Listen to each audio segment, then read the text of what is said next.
विद्यार्थी मित्रांनो, मागच्या तासाला प्रकाशाचं अपवर्तन आपण अभ्यासलेलं आहे. आज आपण या प्रकरणामध्ये प्रकाशाचं अपवर्तन या प्रकरणामध्ये अभ्यासणार आहोत. पहिला मुद्दा, ताऱ्यांचं लुकलुकणे. तुम्हाला माहिती आहे की वातावरणाचा प्रकाशाच्या अपवर्तनांकावर होणारा एक परिणाम म्हणजे ताऱ्याचं लुकलुकणं आहे. म्हणजे रात्री आकाशामध्ये तारे लुकलुकताना दिसतात तुम्हाला. याचा मागे विज्ञान आहे. काय विज्ञान आहे तर वातावरणाचा प्रकाशाच्या अपवर्तनावर जो परिणाम होतो त्या परिणामाचा जो भाग आहे तेच म्हणजे काय आहे तर ताऱ्याचं लुकलुकणं आहे. तारे सूर्यप्रकाशित असल्याने ते चटकतात व सूर्यप्रकाश नसल्याने रात्री आपल्याला दिसतात. तारे आपल्यापासून खूप जास्त अंतरावर असतात आणि ते प्रकाशाचं एक बिंदू रूप स्रोत आहे. म्हणजे अतिशय छोट्याशा रूपामध्ये दिसतात आपल्याला.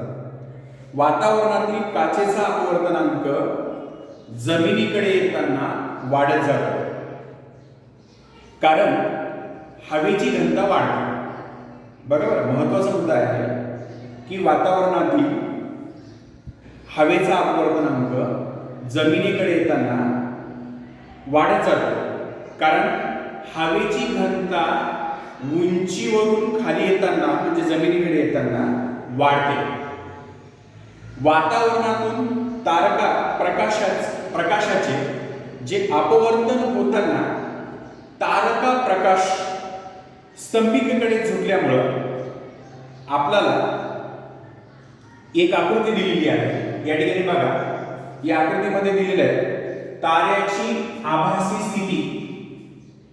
ही आहे ताऱ्याची आभासी स्थिती दिलेली आहे.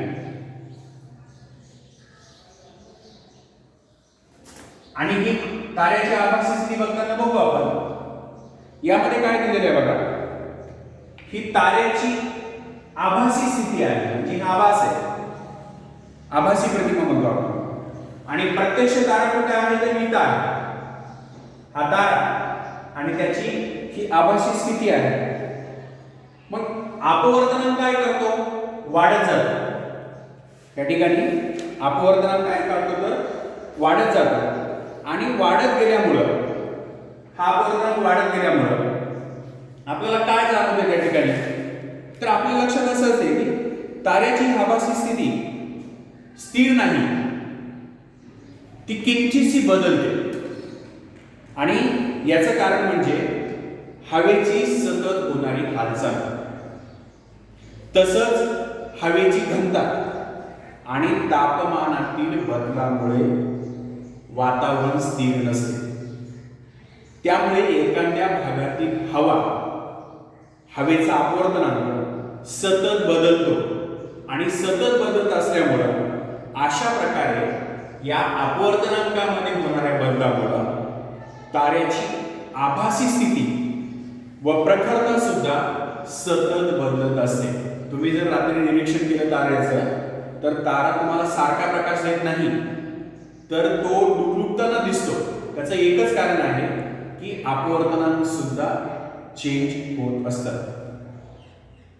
Students, in the chapters refraction of light you are studying.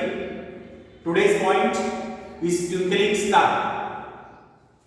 Now the effect of atmospheric conditions of a refraction of light can be seen in the twinkling of star. Now stars are self luminous and can be seen at a night in the absence of sunlight. Now they appear to the point source of because of their being at a very large distance, earth and star. Now as the descent, the years increasing with the lowering of lights above the surface of earth, and the refractive density of increase, and the index are also increase.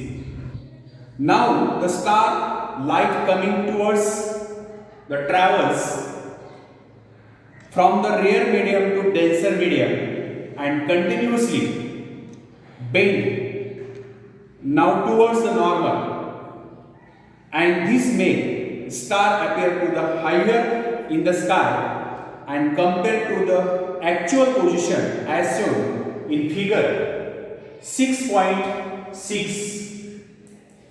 Figure 6.6. Now you have observed in your books page number 76.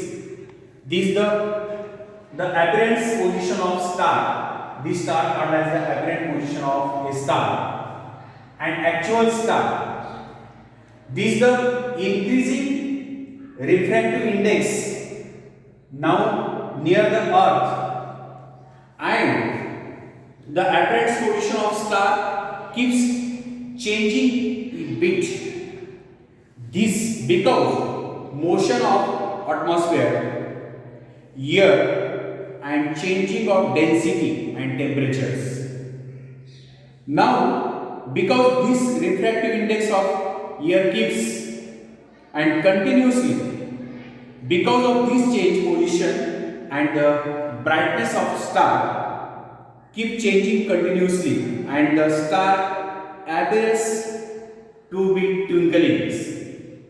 We do not see twinkling of planets because the planets are much closer to us the compared to star, and they therefore do not appear as a point. Now but appear collections of points source changing of atmosphere of refractive index and this position as well as brightness. Now the individually point source change but average position, total average of brightness, and the remains unchanged of planets not twinkling. The sunrise, the mean of appearance of sun above the horizon, but sun is somewhat below the horizon, and light ray is able to the along the covers earth, their refractions through earth, the atmosphere as shown in the figure in your book 6.7. Now thus we see the sun even before the emergence above the horizons, and this happens time of sunset, and we keep the sun for short while evening after those below of the horizons. विद्यार्थी मित्रांनो, जर तुम्हाला प्रश्न पडला असेल ग्रह आपल्याला लुकलुकताना दिसत नाही, याचं कारण आहे ते आपल्यापासून ताऱ्याच्या तुलनेत बरेच जवळ असतात आणि एक बिंदू स्रोत नसून बिंदू स्रोतांचा तो समूह असतो. मग वातावरणातील बदलत्या स्थितीत यातील काही बिंदू अधिक तेजस्वी आणि काही बिंदू कमी तेजस्वी आणि त्याचे स्थानही बदलत असते. त्यामुळे एकूण त्यांची सरासरी प्रखरता जर बघितली आपण तर ती स्थानही स्थिर राहते, म्हणून आपल्याला ग्रह कधीही लुकलुकताना दिसत नाही. सूर्योदय म्हणजे काय तर सूर्याचे स्थितीच्या वर येणे असं आपण म्हणतो, परंतु तुमच्या पुस्तकामध्ये आकृती 6.7 जर तुम्ही बघितली तर सूर्यस्थितीच्या थोड्या खाली असताना त्यापासून येणाऱ्या प्रकाशाचे पृथ्वीच्या वायुमंडलातून येताना अपवर्तन झाल्यामुळे प्रकाश वक्र मार्गाने आपल्याकडे येतो. यामुळे आपल्याला सूर्य स्थितीजवर येण्यापूर्वीच दिसू लागतो. सूर्यास्ताच्या वेळेसही असंच घडते आणि म्हणून सूर्य क्षितिजाच्या खाली गेल्यावर बऱ्याच काळाने आपल्याला दिसतो. आता दुसरा मुद्दा अभ्यासायचा आपल्याला, प्रकाशाचा अभ्यास करणे म्हणजे काय. कंपास मध्ये प्लास्टिकची पट्टी तुम्ही जर बघितली प्रकाशात डोळ्यासमोर धरली आणि हळूहळू जर तिरकी केली तुम्ही, तर तुम्हाला प्रकाशाचे वेगवेगळ्या रंगामध्ये पृथक्करण झाल्याचं दिसून येते किंवा त्याला आपण विभक्तीकरण असं म्हणतो. आणि यामध्ये प्रकाश विभक्त झाल्यानंतर मिळणाऱ्या वेगवेगळ्या रंगाचा क्रम हा तांबडा, नारंगी, पिवळा, हिरवा, निळा, पारवा, जांभळा असा असतो. प्रकाश हा विद्युत चुंबकीय प्रारण आहे, हे तुम्हाला माहीतच आहे. आणि त्याची तरंग लांबी ही 400 nm ते 700 nm पर्यंत किंवा दरम्यान असते. आणि वेगवेगळ्या तरंग लांबीची प्रारणे आपल्याला वर लिहिलेल्या वेगवेगळ्या रंगात दिसतात. या तांबड्या किरणाची तरंग लांबी सगळ्यात अधिक असते. तांबड्या रंगाची तरंग लांबी ही सगळ्यात जास्त असते. ती किती असते तर 700 nm असते तांबड्या रंगाची.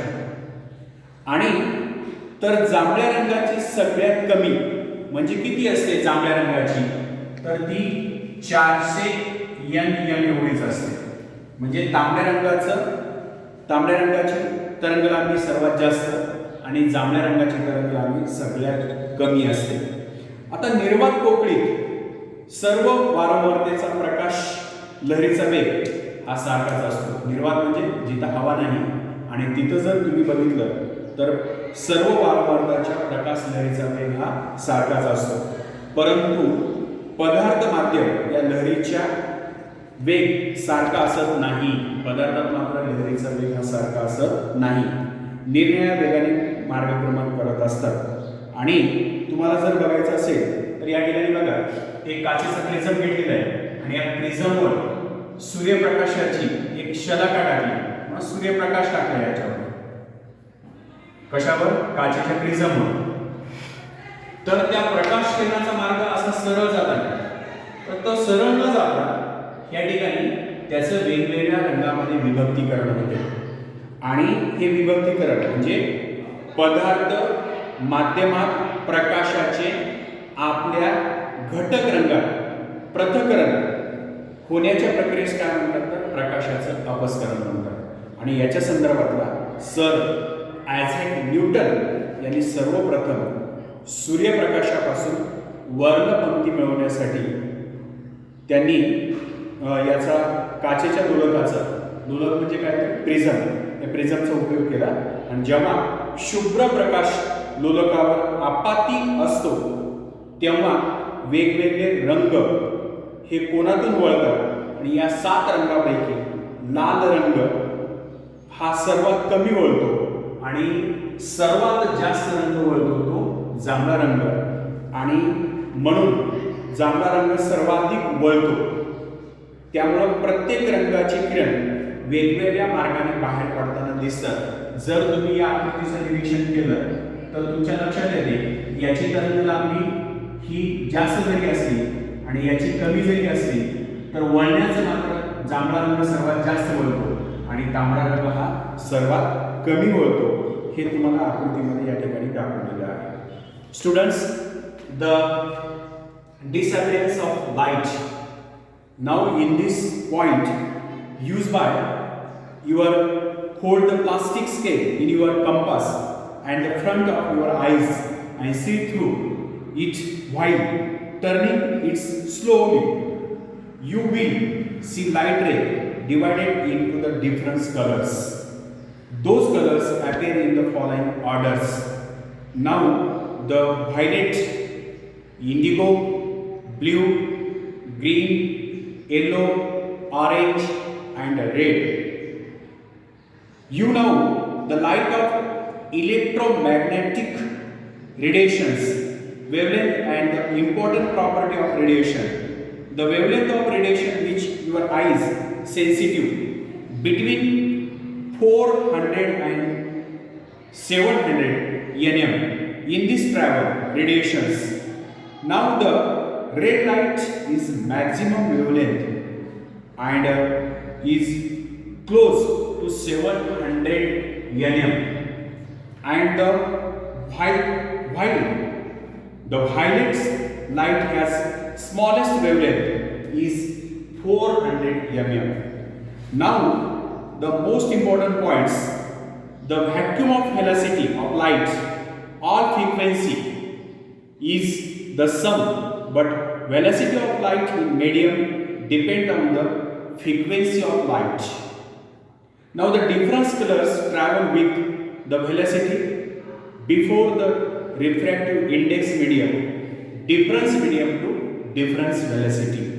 Thus even white light enter the single medium like glass, and of refractives are different color when white color coming from the sun and through here enter any the refracting medium.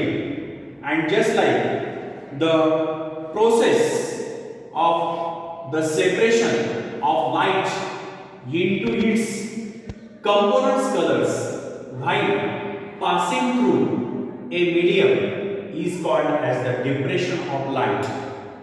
Students, the Sir Isaac Newton was first person to use by glass prism to obtain sun spectrum when white light indicates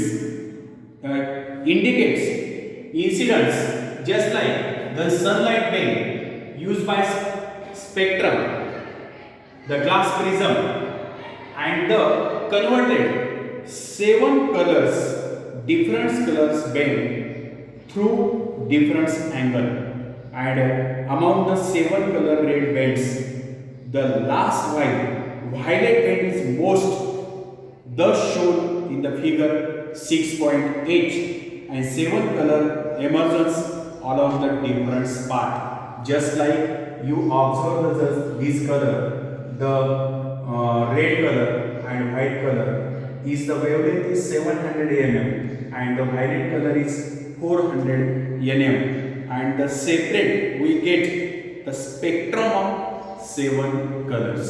Students, thank you. Okay.